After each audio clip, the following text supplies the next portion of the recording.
Assalamualaikum warahmatullahi wabarakatuh. Salam sejahtera untuk kita semua. Puji syukur kehadirat Allah Subhanahu wa taala yang telah memberikan kita kesehatan sehingga kita dapat melaksanakan lomba esai ini dan juga presentasi. Perkenalkan, kami dari Universitas Syahkuala, saya Muhammad Atta Fauzan dan rekan saya Afiatul Maghfirah. Pada kesempatan kali ini, kami akan mempresentasikan karya esai kami yang berjudul Optimalisasi Strategi Generasi Muda dalam Menjawab Tantangan. Oke, langsung saja. Presentasi kali ini akan dimulai dari rekan saya, yaitu Afiatun Makfirah. Kepada Afiatun, saya persilahkan. Terima kasih kepada rekan saya Atta.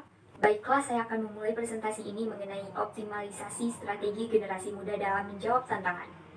Berbicara mengenai generasi muda yang berada di Indonesia, Indonesia sendiri kita harus mengetahui bahwa negara Indonesia terdiri dari beribu-beribu pulau, yang mana menurut Direktorat Jenderal Pemerintahan Umum, saat ini Indonesia memiliki sekitar 17.504 pulau, yang mana 16.056 diantaranya sudah tercatat nama-nama bakunya di Perserikatan Bangsa-Bangsa atau yang biasa kita kenal dengan PBB. Indonesia sendiri kaya akan potensi alamnya, oleh karena itu hal ini menjadi alasan utama bagi penjajah untuk menguasai Indonesia, yang mana saat itu penjajah ingin sekali menguasai rempah-rempah yang berada di Indonesia. Yang mana potensi alam ini apabila dimanfaatkan oleh generasi muda saat ini mampu menjawab tantangan. Berbicara mengenai revolusi industri ini, saat ini dunia tengah memasuki revolusi industri 4.0, yang mana terdapat persaingan antar bangsa. Berbicara mengenai hal ini bukan hanya tentang Indonesia saja, namun tentang dunia pula. Dikarenakan telah memasuki masa revolusi ini, Indonesia yang merupakan salah satu anggota dari masyarakat ekonomi ASEAN pun mendapatkan dampak di berbagai hal, terkhususnya itu dampak pada sumber daya manusia yang akan menjadi aktornya. Menurut Gunawan dalam bukunya yang menjelaskan bahwa revolusi industri merupakan perubahan dalam usaha mencapai produksi dengan menggunakan mesin-mesin, baik untuk tenaga masukan, tenaga penggerak, tenaga pemproses, maupun tenaga penghasil. Oleh karena itu, revolusi industri sendiri sangat berkaitan dengan teknologi, yang mana teknologi ini sendiri sangat berdampak bagi kondisi sosial, ekonomi, maupun budaya yang ada di dunia. Berbicara mengenai riset dan teknologi, kedua hal tersebut sangat berkaitan erat. Riset dan teknologi tidak dapat dipisahkan. Apabila membuat suatu riset dengan persiapan yang matang dan didukung oleh teknologi yang tepat, maka generasi muda Indonesia dapat membuat sebuah karya dengan menuju Indonesia yang gemilang. Seperti yang dikatakan oleh Widianto bahwa Ngesti bersama rekan-rekannya yang merupakan seorang mahasiswa dari Universitas Brawijaya telah berhasil melakukan suatu inovasi produk, yang mana produk ini dinamakan Yuki atau Yummy Cookie dengan berbahan dasar 3 bahan dasar utama yang berada di Indonesia, yaitu tempe, bergatul, dan tepung ganyong yang kaya akan protein, kalori, dan serat. Dikarenakan inovasi produk yang dibuat oleh Ngesti bersama rekan-rekannya dari Universitas Brawijaya, hal ini dapat ditunjukkan bahwa terdapat generasi muda yang memiliki kesadaran untuk membuat suatu inovasi yang kaya akan serat, vitamin, yang dapat dikonsumsi baik bagi masyarakat Indonesia maupun masyarakat dunia. Sehingga hal ini menunjukkan bahwa generasi muda harus mampu membaca situasi yang terjadi saat ini untuk menciptakan suatu inovasi yang dapat dikonsumsi bagi masyarakat Indonesia maupun dunia, serta inovasi tersebut dapat mengoptimalkan komunitas lokal yang terdapat di Indonesia dan dunia dapat mengetahuinya untuk menuju Indonesia yang gemilang. Baiklah, terima kasih. Selanjutnya akan saya teruskan kepada rekan saya, yaitu Atta. Baiklah, kita lanjutkan. Sebagai bangsa yang besar, kita sebagai generasi muda harus bisa menciptakan karya yang dapat berdampak besar di dalam kehidupan bermasyarakat. Hal ini tentunya untuk memecahkan permasalahan ada seperti kemiskinan, kelaparan, dan lain sebagainya. Itu semua berasal dari kita sebagai generasi muda yang diinisiasikan sebagai agent of change. Namun pada kesempatan kali ini kami menitikberatkan kepada kualitas manusia itu sendiri. Ada beberapa strategi yang kami tawarkan untuk dapat dilakukan agar menjadi sumber daya manusia yang berkualitas. Poin yang pertama yaitu menjadi pribadi yang cerdas tetapi juga harus inovatif. Tak dapat dipungkiri bahwasanya kehidupan kita sekarang dapat dianalogikan sebagai yang cepat akan menang melawan yang lambat. Contoh nyatanya yang terjadi di kehidupan kita sehari-hari, seperti revolusi yang terjadi dari generasi pertama hingga sekarang. Sangat tampak di pandangan kita setiap penemuan dan pembaruan yang dilakukannya. Hal ini tentunya berdampak pada fungsi itu sendiri. Poin kedua, yaitu mampu mengeluarkan dan mengasah kemampuan yang dimiliki serta memaksimalkannya untuk menjadi unggul dan produktif. Hal ini didasari dengan kondisi dunia saat ini, yang mana memasuki tahapan yang baru. Dan kita semua dituntut untuk berperan aktif di dalamnya. Salah satu yang dapat kita lakukan adalah melihat kekayaan Indonesia seperti kekayaan alam dan juga kearifan lokalnya. Hal ini dapat kita sinergikan untuk menciptakan sesuatu hal yang baru yang dapat menjadi produk unggulan dari bangsa Indonesia yang memiliki ciri khas bangsa Indonesia itu sendiri.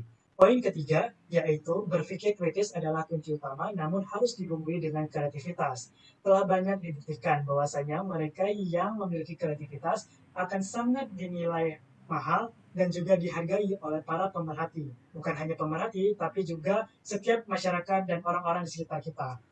Terlebih lagi, ini merupakan revolusi industri 4.0, yang mana sesuatu hal yang tidak mungkin dapat menjadi mungkin. Hal ini tentunya dikarenakan adanya kreativitas dan juga orang-orang yang mampu berpikir dan juga mau berpikir untuk out of the box, keluar dari zona nyamannya. Poin keempat yaitu mampu beradaptasi. Ini merupakan salah satu hal terpenting bagi setiap individu karena setiap individu yang unggul adalah mereka yang memiliki integritas diri, yaitu salah satunya mampu beradaptasi dan memberikan solusi. Seperti keadaan kita saat ini, kita dapat melihat bahwasanya setiap wanita dituntut untuk memiliki penampilan yang baik.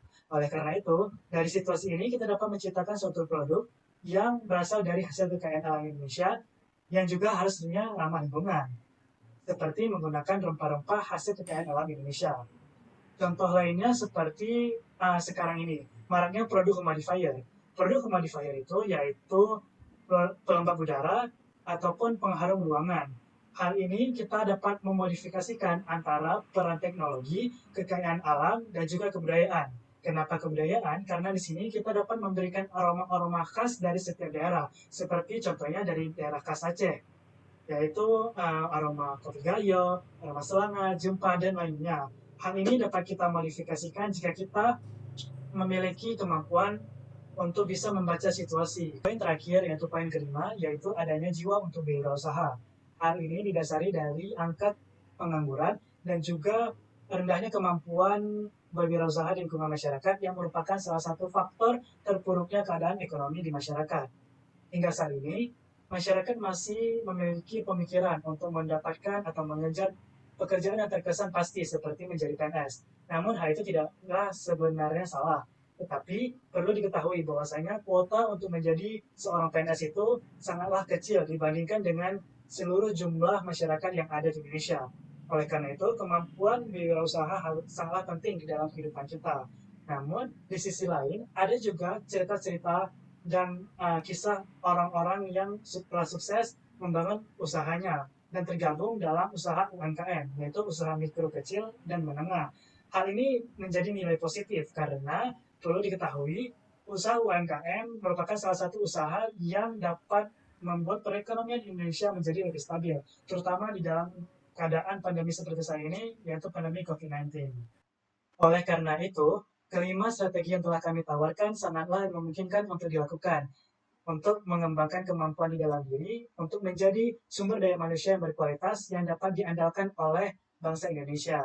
Tentunya perlu ada kemauan dan konsistensi di dalam diri, karena sesungguhnya menjaga konsistensi di dalam diri sangatlah sulit dilakukan. Oleh karena itu perlu adanya kerja keras untuk menjaga konsistensi tersebut. Hal ini tentunya harus disadari bahwasanya ini bukan serta-merta untuk pengembangan diri kita sendiri, tetapi hal ini akan berdampak besar di dalam lingkungan masyarakat, komunitas, dan juga lingkungan keluarga. Sebelum mengakhiri presentasi ini, saya dan rekan saya Atta mempunyai 4 harapan besar bagi generasi muda untuk menuju Indonesia yang gemilang. 4 harapan besar tersebut yaitu padu, motivasi, proses, dan yang terakhir yaitu hasil. Hasil itu mendapatkan hasil yang mampu menjadi potensi lokal untuk menuju Indonesia yang gemilang. Sehingga apabila potensi lokal yang ditemui, yang dibuat menjadi inovasi ini, dapat menonjolkan komoditas lokal yang berada di Indonesia sehingga dapat mampu untuk menjadi Indonesia yang gemilang.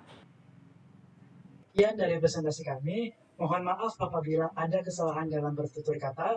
Kami akhiri dengan beberapa kalimat. Sesungguhnya, generasi ke generasi saling mengajari. Pohon yang berkualitas tentunya mendapatkan perawatan yang berkualitas pula, yang terbaik. Setiap tantangan dapat terselesaikan jika kita pandai mengatur strategi yang terbaik. Tentunya dengan memiliki karakter kepribadian yang terbaik dan juga kepemimpinan di dalam diri sendiri. Sekian, Assalamualaikum warahmatullahi wabarakatuh.